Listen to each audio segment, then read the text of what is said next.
Que afortunadamente no es que nos estemos acostumbrando, pero ya no es primera vez en que el cine, el arte chileno, además de artistas muy jóvenes y además en este caso mujer, el Agente Topo ha sido elegida en una nominación dentro de nuestra zona regional para los Oscar 2021. Es decir, ya está nominada al Oscar el Agente Topo. Paréntesis, el Agente Topo, que el 2021 va a estar en las pantallas de televisión nacional, como el resto de las producciones de Maite Alberdi. Y está con nosotros ya Maite, entiendo, en conexión directa vía telemática. Maite, ¿cómo estás? Muy buenas noches, gracias por recibirnos. Bien, ¿y tú, Matías? Muy bien. Oye, muchas felicitaciones aquí, muy fan además de tus producciones, de todas las que he visto, la 11, qué sé yo, Los Niños, El Salvavidas, fantástico. Así que, ¿cómo te sientes con esta nominación? Todavía estoy en shock, la verdad. Me siento muy honrada, no me lo esperaba, entonces sigo como tratando de entender qué pasó hoy día. Feliz, sí. Es un hito para un documental chileno haber llegado a esta categoría hoy. Sí, buen punto, es que es categoría documental, pese que tu película o tu producción ha competido en otros festivales, en otros géneros, en otras categorías, como película, en los Goya, acaba de estar nominada como Mejor Película Internacional, me parece que es la categoría exacta. Es decir, te la has pasado festival en festival. De festival a festival online, sí. Y para el Oscar también estábamos shortlist en la categoría internacional. Sí. Y eso ha sido lo interesante que ha pasado con el Agente Topo, que en realidad la gente ya no habla del documental, habla de la película, y es lo que han logrado los documentales hoy en día, que el público los entienda como películas y no como quizás más asociado al reportaje periodístico, y no era algo que la gente consumiera en el cine o en el streaming. Y me honra que todo el mundo esté hablando hoy de la película o la película documental. Sí, tal cual, tal cual. Uno tiene que hacerse la idea de que es un documental, pero la verdad que, bueno, habrá pasado todos los que nos sentamos en familia a verla. Vimos una película, oye, vengan a ver la película, qué buena la película, está muy en boga además tu película. Pero yo voy a hacer aquí lo que mucha gente quisiera preguntarte, pero tengo yo el privilegio de estar contigo. ¿Qué es esto? ¿Cómo lograste esto? Porque sabemos que aquí no hay guión, aquí no son actores. Cuéntanos cómo fue desarrollándose esta producción que tiene dificultades. Sí, fue una producción difícil de planear.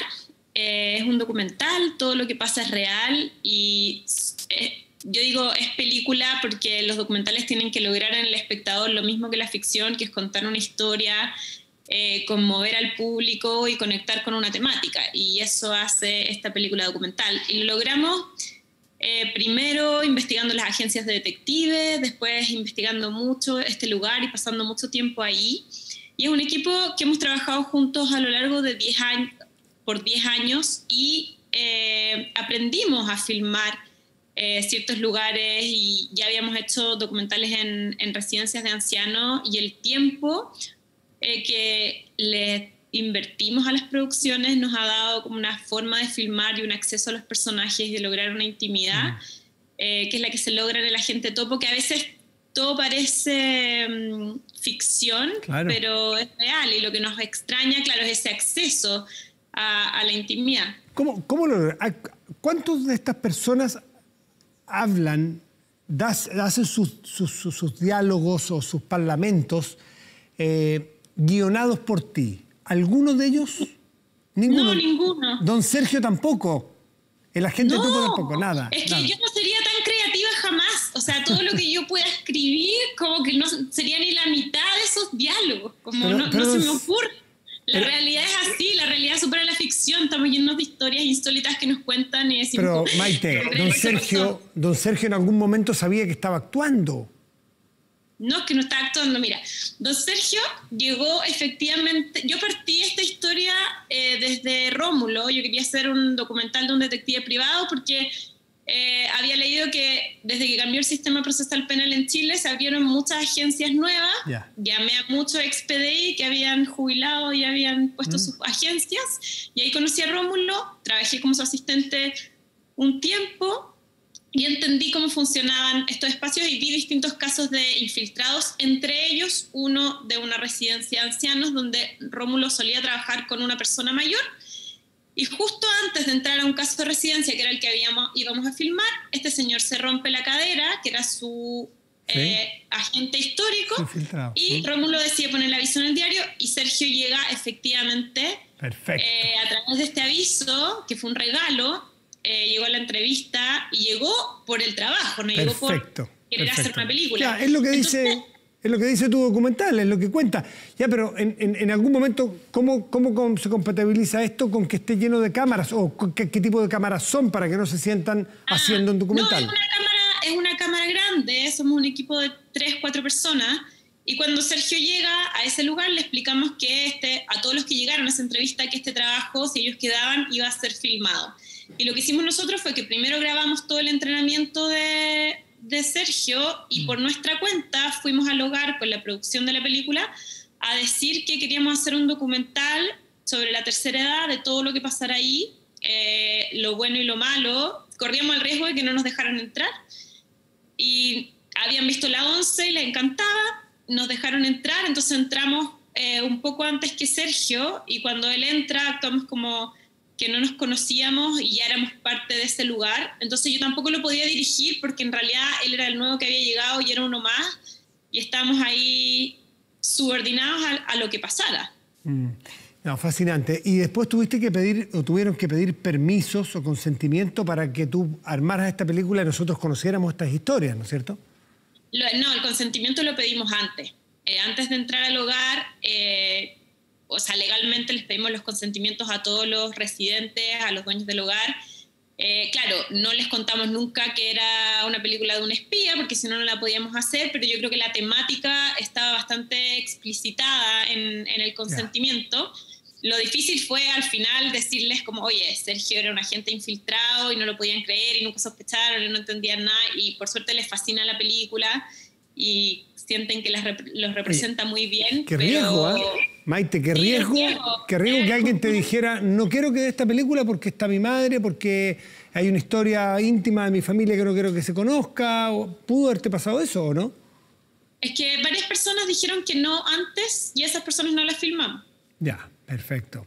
Ahora, hay una cosa que es maravillosa, que es parte de tu gran talento, es que ¿cómo logras armar diálogos con, me imagino, muchos cientos de horas para ir cortando y pegando, que se fueran armando las historias sin guión, o sea, palabras que les salían a cada una de estas mujeres y estos hombres?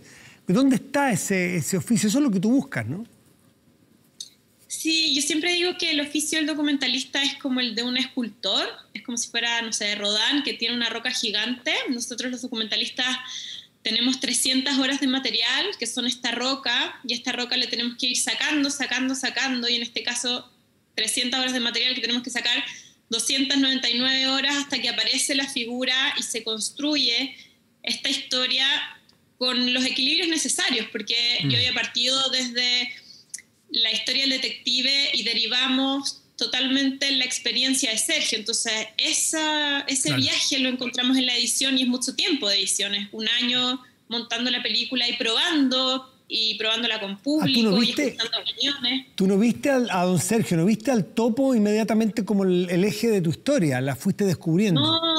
No, para nada. Como mi protagonista era el detective, la clienta era un personaje importante que después en el montaje nunca lo pusimos.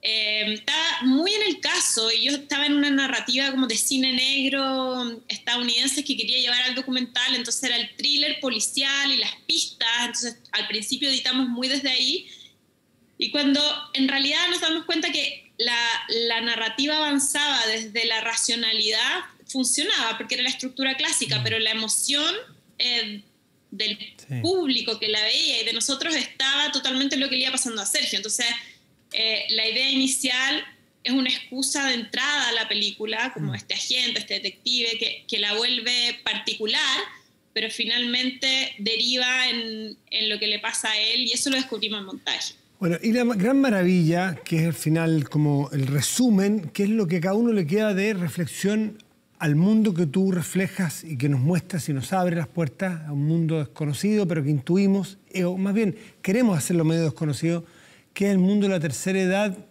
y no todos con buena vida ni todos muy acompañados, a veces con mucha soledad y muchos dolores. Ese mundo queda fantásticamente reflejado, Maite. Sí, yo creo una película que invita a mirar una temática que no miramos y no discutimos, y eso es que está alrededor de nosotros todo el tiempo.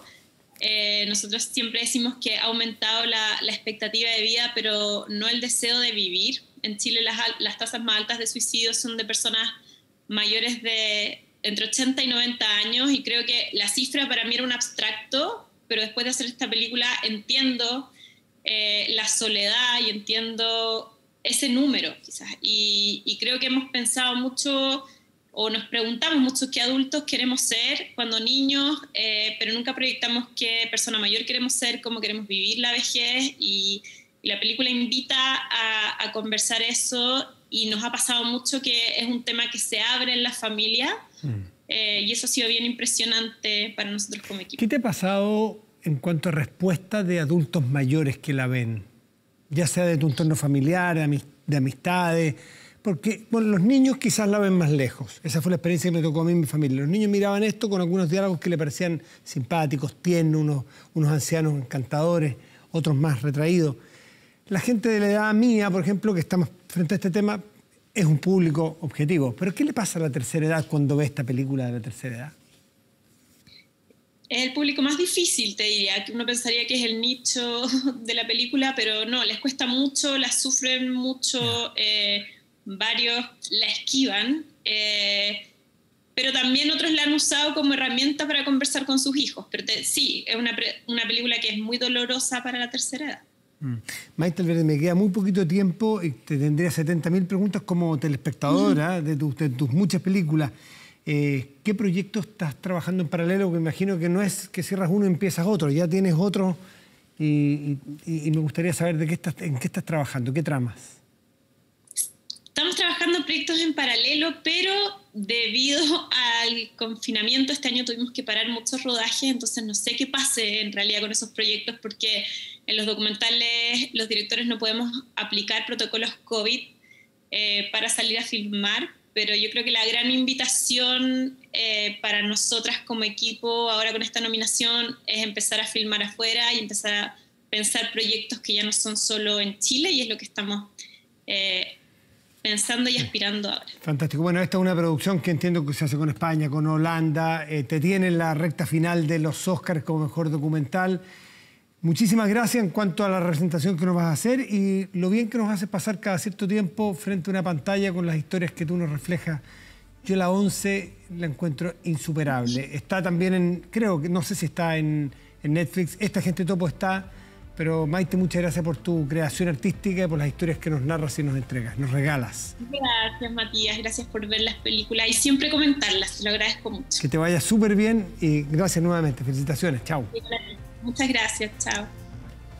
Hacemos una pausa.